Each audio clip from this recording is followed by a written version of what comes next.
What's up, y'all? It's VZ. We back with another video. Y'all see the thumbnail, y'all see the title. Mr. JD Vance. I told you on this channel before, we don't care if it's Democrat, Republican, we are one country, so we're gonna react to whatever I want to react to. So let's get into it. Let's go.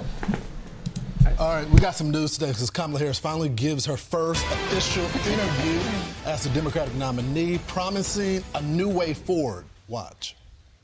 One of my highest priorities is to do what we can to support and strengthen the middle class.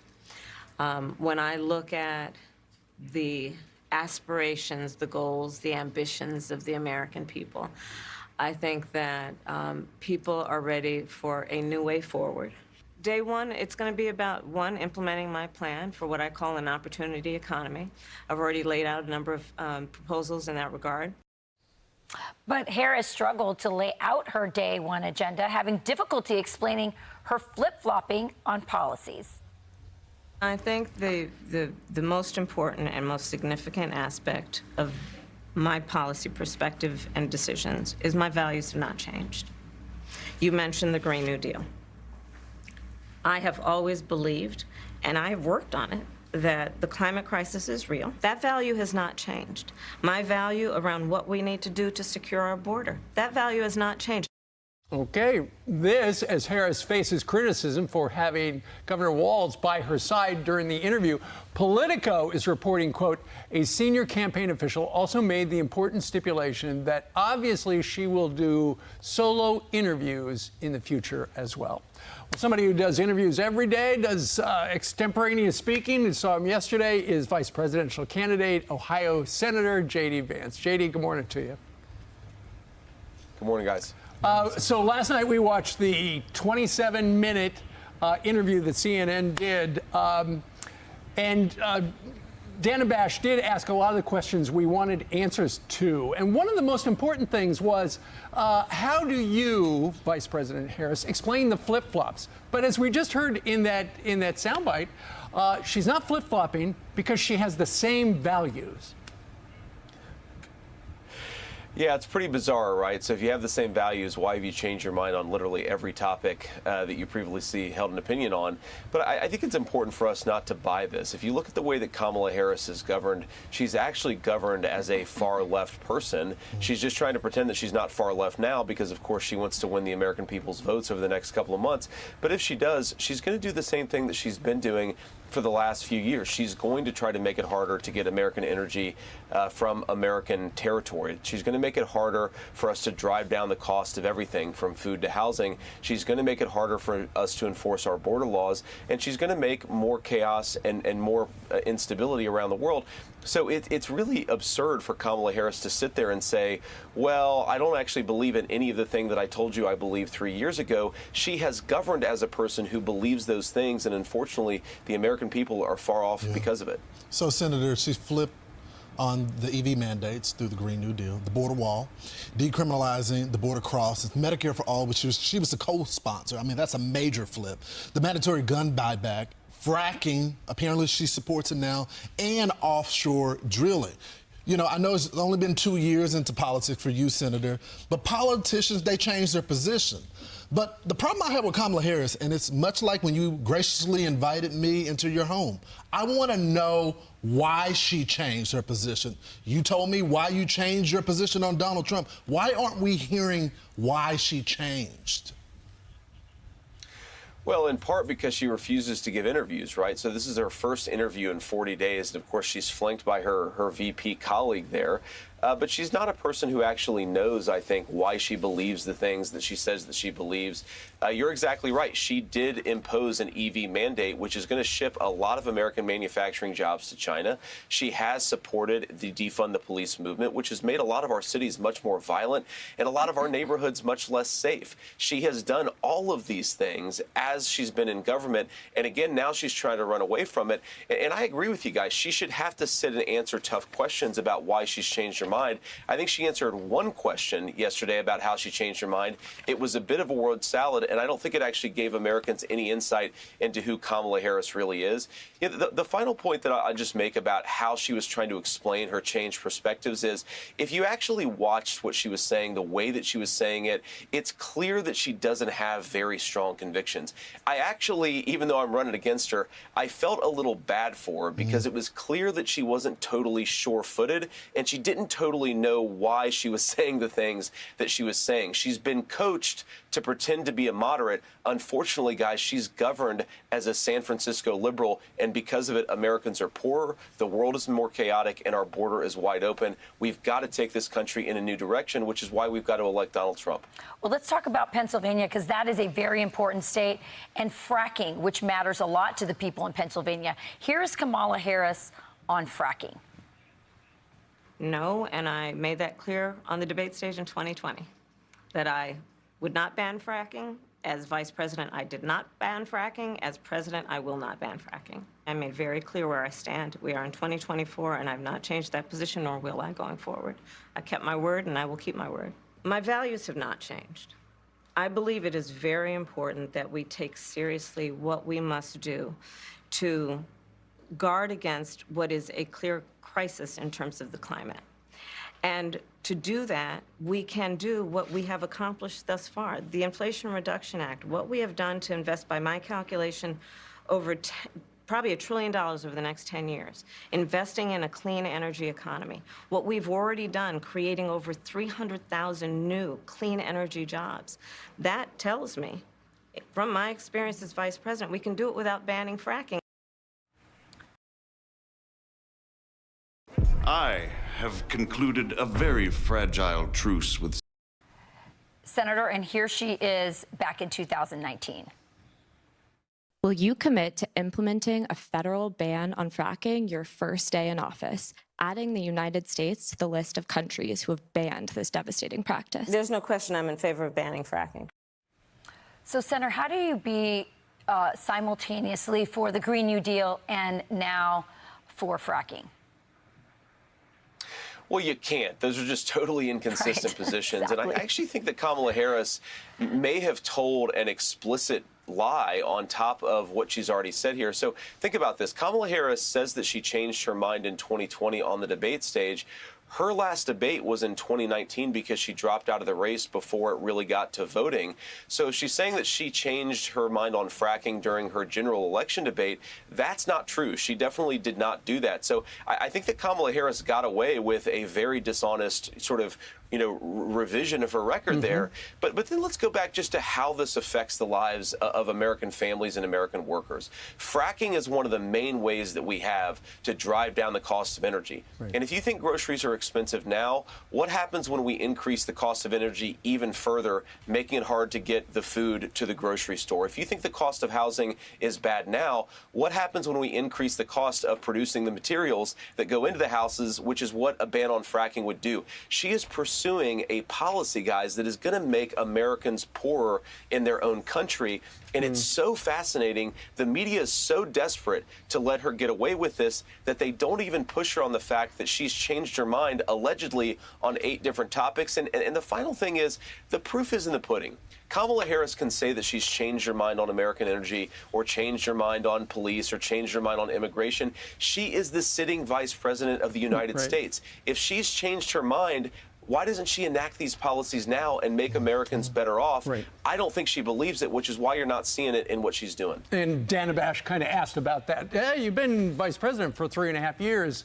Last night. We know what she's doing with these new positions, Senator. She is racing to the middle because when, there's one, you're way out there on the fringe when you're in the primary, and then you race to the middle in the general, and that's what she's doing. But she said, and obviously she's fishing around for Republican votes as well, because she was asked, and she said that she would appoint a Republican to her cabinet.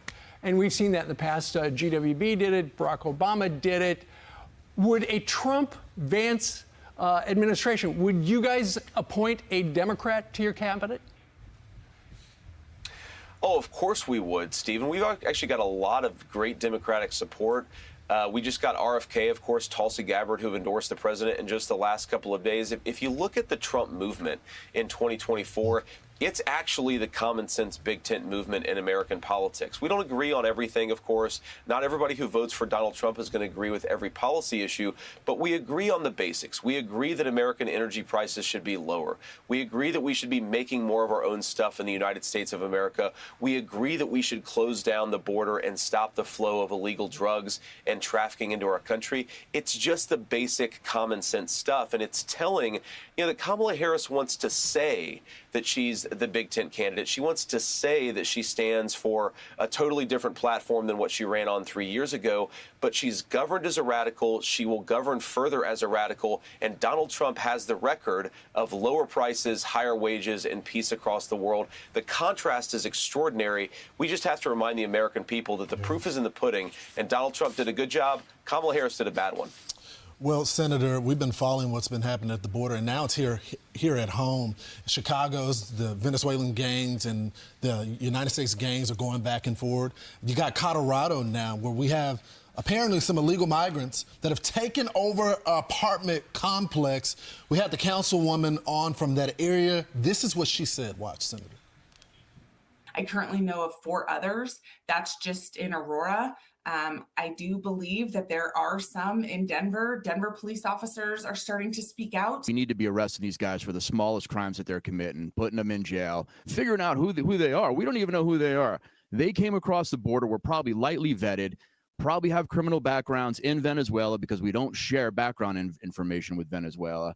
We really need to start putting boots on the ground and arresting these guys for shooting up cars, all the assaults that they're committing. So, Senator, one of the problems is the local cops can't do anything. They can't talk to ICE. So these people can't be deported because it's a sanctuary state. What does a Trump-Vance administration do differently? Well, first of all, we end sanctuary cities and we end sanctuary states. If you've got illegal immigrants in your communities, they need to go home, and you need to cooperate with local and federal law enforcement to help get illegal immigrants out of our country. Guys, if we don't have a border, we do not have a real country. And all these problems that exist primarily in Central America, we're now seeing them in places like Aurora, Colorado, or Chicago, or Pittsburgh, Pennsylvania, because Kamala Harris has allowed us to import the business of the drug cartels into our own communities, and Americans are suffering because of it. We cannot overstate this. I was talking to national firefighters yesterday.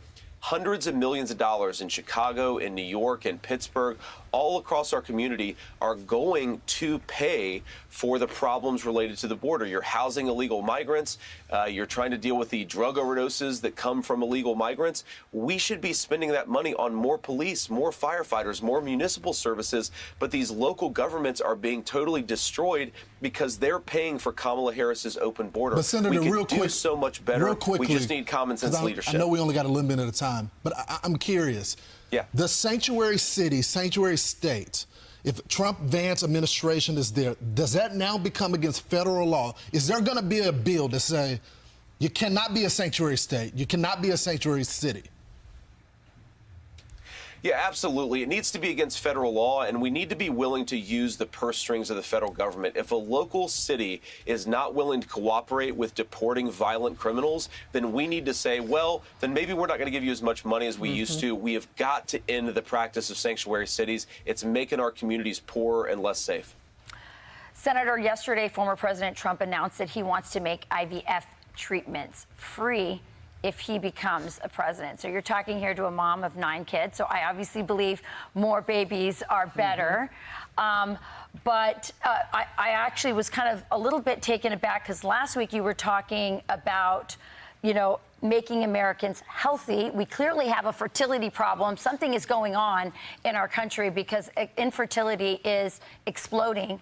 And there's something, whether it's in the food, in the environment, it could be cultural as well, that we're encouraging girls to start having, women to have babies a lot later.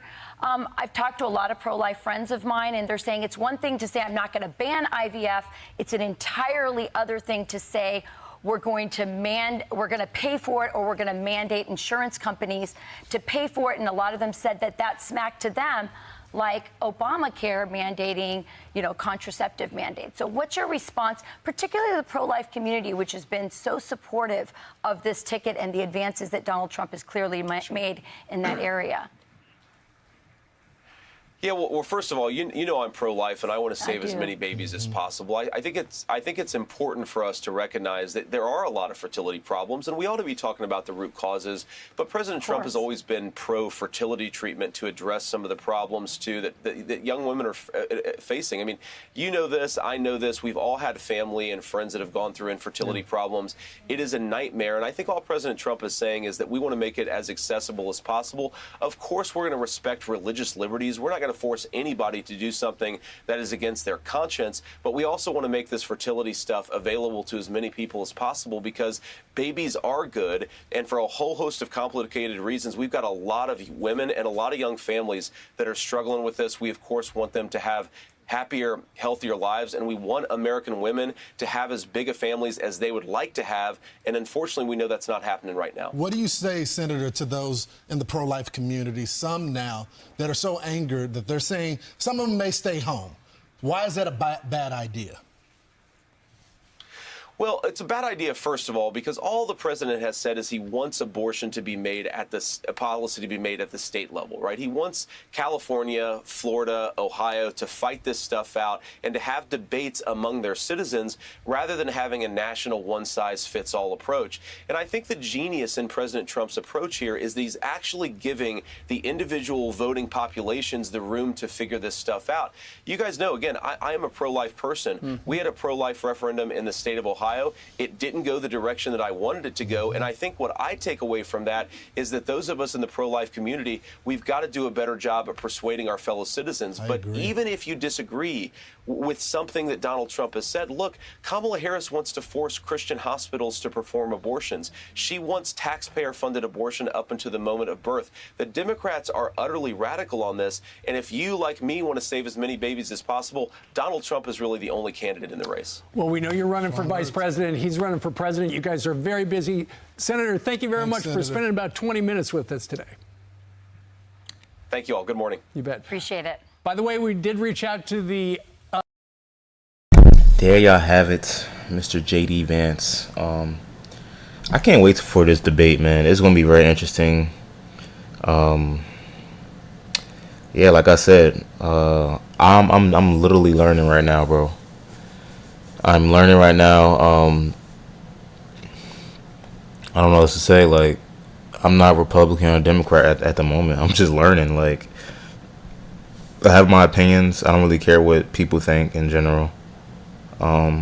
We shall see what happens. Let me know what you think about J.D. Vance. Let me know what you think about Trump, Harris, and everything that's going on, man. I got way more videos to do, y'all. I got to get out of here. I love y'all so much. Peace and love, baby. And we out.